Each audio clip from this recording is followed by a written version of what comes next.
اللہ تعالیٰ نے حضرت زکریا علیہ السلام کو قوم بنی اسرائیل اور پیغمبروں میں برگزیدہ بنا کر بھیجا۔ آپ علیہ السلام اللہ تعالیٰ کے معزز اور جلیل القدر پیغمبروں میں سے ہیں۔ ایک روایت میں ہے کہ حضرت زکریا علیہ السلام حضرت داؤد کی اولاد میں سے تھے۔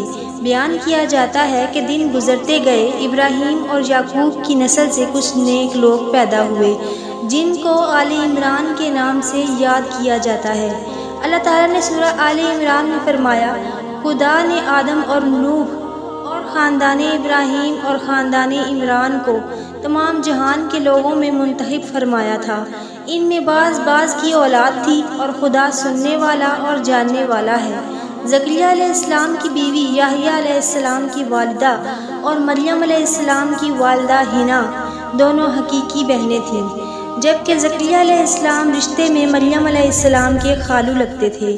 حضرت عمران علیہ السلام کی بیوی نے منت مانی تھی کہ جو بچہ پیدا ہوگا اسے بیت المقدس کی خدمت کے لیے وقف کر دیں گے۔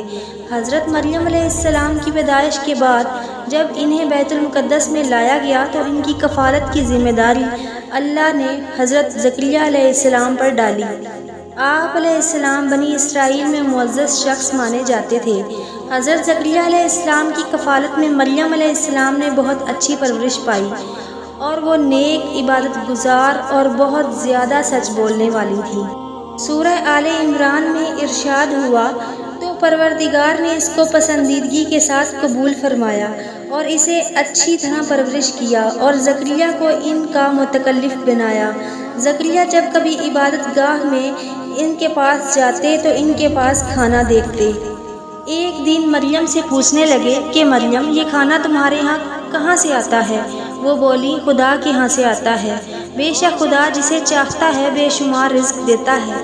بخاری، مسلم، ترمذی اور نسائی کی حدیث ہے کہ آپ صلی اللہ علیہ وآلہ وسلم نے فرمایا، مریم علیہ السلام اپنے زمانے میں سب سے زیادہ افضل عورت تھیں اور اس امت میں خدیجہ رضی اللہ تعالیٰ عنہ سب سے افضل عورت ہے۔ زکریا علیہ السلام نے حضرت مریم علیہ السلام کو دیکھا تو ان کے دل میں بھی اولاد کی خواہش پیدا ہوئی، کیونکہ اس وقت تک آپ بے اولاد تھے، جبکہ آپ کی عمر اس وقت 100 سال سے زائد تھی اور بیوی 90 سال کی تھی۔ اولاد کی شدید تمنا کے باعث انہوں نے اللہ سے مدد مانگی، جس کا ذکر یوں آتا ہے، یہ تمہارے پروردگار کی مہربانی کا بیان ہے جو اس نے اپنے بندے زکریا پر کی، جو میری اولاد یعقوب کی میراث کا مالک ہو، اور اے میرے پروردگار اس کو خوش اتوار بناؤ۔ زکریا علیہ السلام نے اپنے دور میں اکیلے ہی نبی تھے۔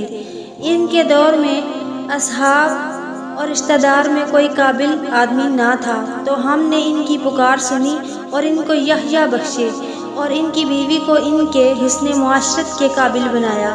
یہ لوگ لپک لپک کر نیکیاں کرتے اور ہمیں امید سے پکارتے اور ہمارے آگے عاجزی کیا کرتے تھے۔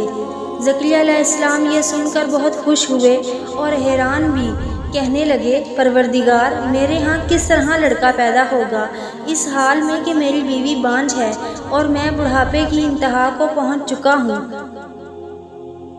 اللہ نے جواب دیا، اسی طرح ہوگا۔ تمہارے پروردگار نے فرمایا ہے کہ مجھے یہ آسان ہے کہ میں پہلے تم کو بھی پیدا کر چکا ہوں اور تم کچھ چیز نہ جانتے تھے۔ زکریا علیہ السلام نے عرض کیا کہ اے پروردگار، میرے لیے کوئی نشانی مقرر فرما دیجیے۔ فرمایا، نشانی یہ ہے کہ تم صحیح و سالم ہو کر بھی 3 دن اور 3 رات لوگوں سے بات نہ کر سکو گے۔ جب اللہ تعالیٰ نے یہ نشانی ظاہر کی، چنانچہ جب وہ وقت آیا کہ آپ علیہ السلام بول سکتے تھے مگر بول نہ پائے اور صبح و شام اللہ کی عبادت میں مصروف رہتے، یہ نشانی تھی کہ ان کے ہاں بچہ پیدا ہونے والا ہے۔ پر وہ پھر بھی عبادت کے حجرے سے نکل کر اپنی قوم کے پاس آئے تو ان سے اشارے سے کہا، صبح و شام خدا کو یاد کرتے رہو۔ اللہ تعالیٰ نے سورہ آل عمران میں فرمایا، وہ ابھی عبادت گاہ میں کھڑے نماز ہی پڑھ رہے تھے کہ فرشتوں نے آواز دی کہ زکریا، خدا تمہیں یحییٰ کی بشارت دیتا ہے، جو خدا کے فیض یعنی عشاء کی تصدیق کریں گے اور سردار ہوں گے اور عورتوں سے رغبت نہ رکھنے والے اور خدا کے پیغمبر یعنی نیکوکاروں میں ہوں گے۔ اللہ تعالیٰ نے انہیں یحییٰ کے روپ میں انتہائی فرمانبردار، نیک، صالح، پرہیزگار اور عبادت گزار بیٹا عطا فرمایا۔ زکریا علیہ السلام اللہ تعالیٰ کا شکر بجا لائے اور قوم بنی اسرائیل کو واعظ و نصیحت کرتے رہے۔ بنی اسرائیل کی خباثت۔ جب بنی اسرائیل نے حضرت زکریا علیہ السلام کو مارنے کا قصد کیا تو آپ نے ظالموں سے بچنے کے لیے ایک درخت کے کھوکھلے تنے میں جاتے ہوئے دیکھا۔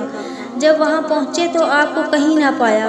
اتنے میں ان لوگوں کے پاس شیطان آیا اور بتایا کہ جس کو آپ تلاش کر رہے ہیں وہ یہاں ہے۔ اس کے بعد آپ کو شہید کر دیا گیا۔